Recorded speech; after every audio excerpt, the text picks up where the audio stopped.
Welcome to Havco Wood Products Test Lab. We'll demonstrate the testing of our flooring products today. We take these approximately 3-foot long boards and support it at 30-inch span in an Instron test machine. We use a rubber block to apply a load at a center edge of the board. So the deflection right now is 0 and the load is 0. When we start the test, the ram loads the board at about 3 inches a minute. And as the board is loaded, you will see the board will deflect at the middle and eventually fail. Right now we have about 1,000 pounds on this board. It's about 2,000 pounds, 3,000, 4,000,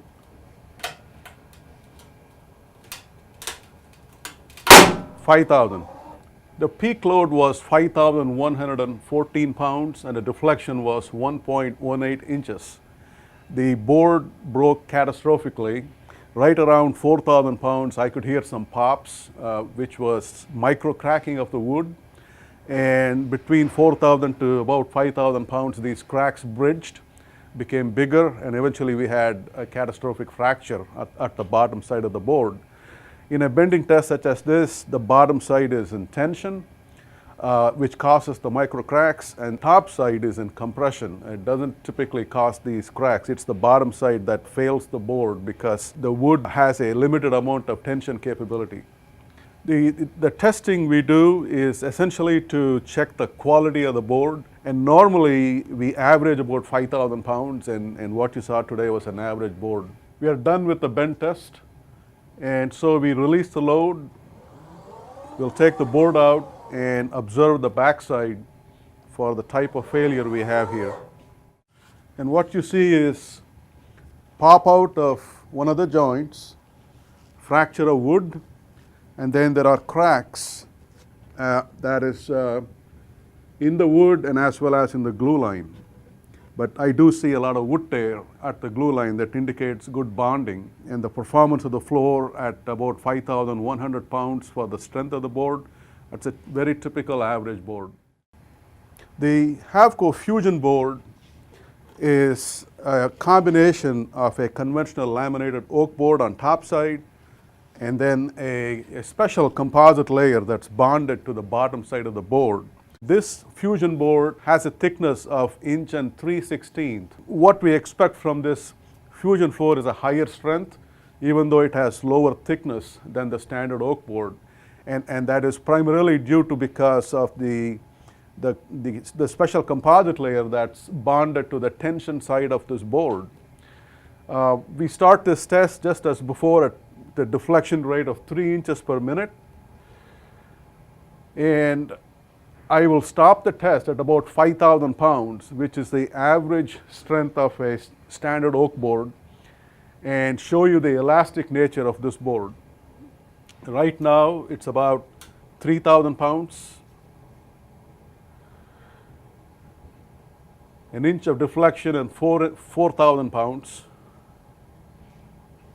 We're approaching 5,000. Yeah. Right now, we have a peak load of 5,200 pounds, 5,200 pounds and 1.5 inch of deflection. At this point, the board is still elastic, meaning if I release the load, it'll spring back to its old position and be flat, just like in the starting. And that's what we see here. The board is has no permanent set at this point.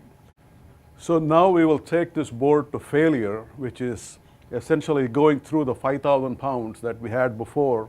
We will deflect the board at 3 inches a minute.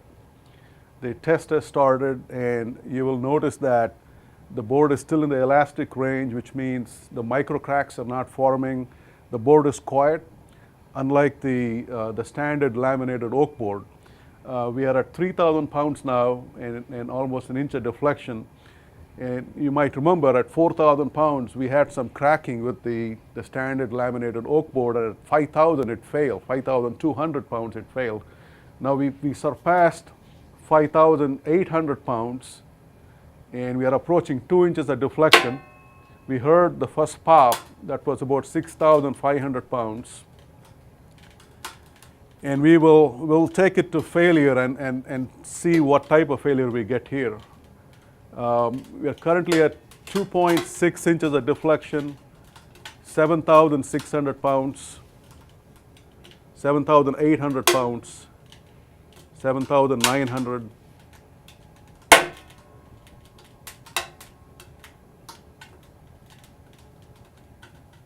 We have 3.5 inches of deflection, and the ultimate load is 8,251 pounds.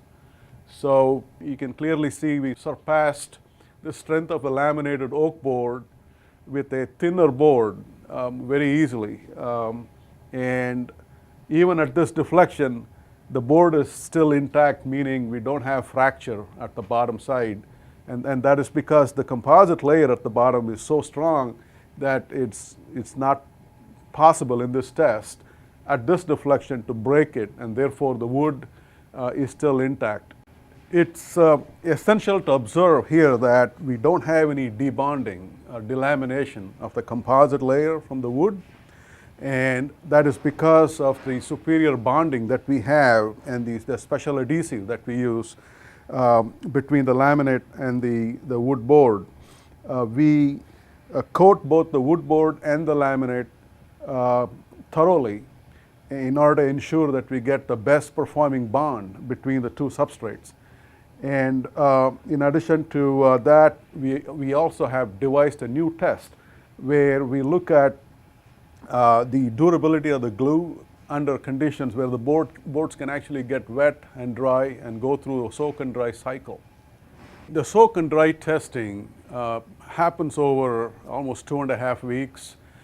We take 3-foot long boards and we mount it on cross members, and it sort of represents a small section of a trailer floor.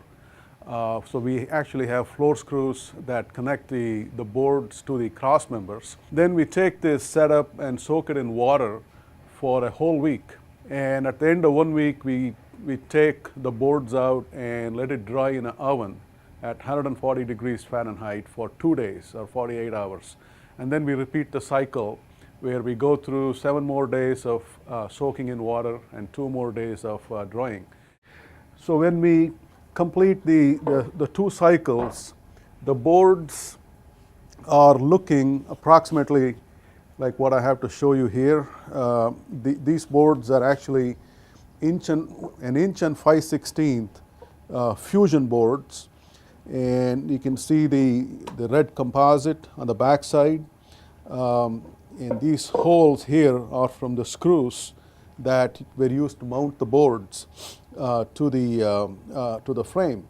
The boards are still fairly flat. I do see a lot of cracking in the board. There is crack in the wood, in the glue line, at the end of the boards. But the composite itself appears to be well bonded. I don't see that separating from the wood. Please remember, the board has many cracks in it, but the composite is seems like almost fully bonded.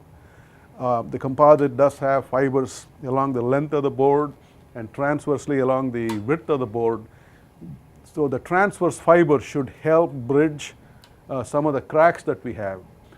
At this point, we have 5,400 pounds and deflection of 1.3 inches.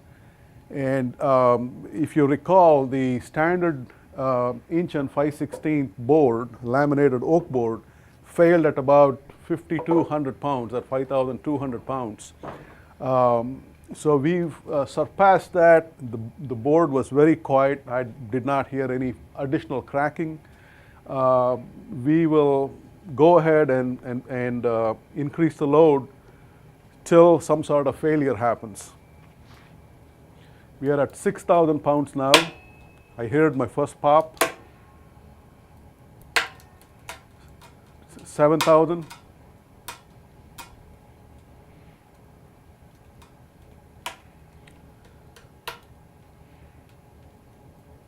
We are at 8,000 pounds and 2.5 inches of deflection.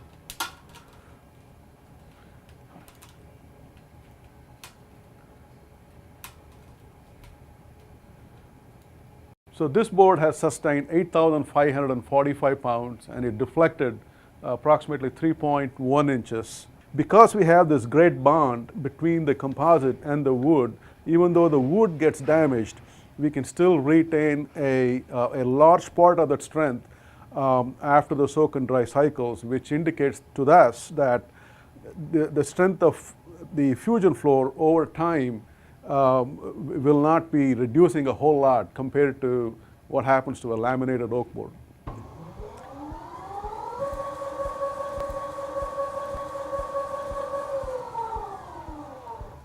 You can see there is about 3/4 inch of permanent set in this board, which is very similar to what we saw with the other fusion floor, which was tested before in the dry condition. And that indicates the mode of failure was by permanent setting of the board or permanent deflection of the board, but there is no fracture on the back side of the board. The composite layer is still completely bonded to the wood. There is no indication of any delamination. There are some hairline cracks in the epoxy resin, but the fibers themselves are unbroken.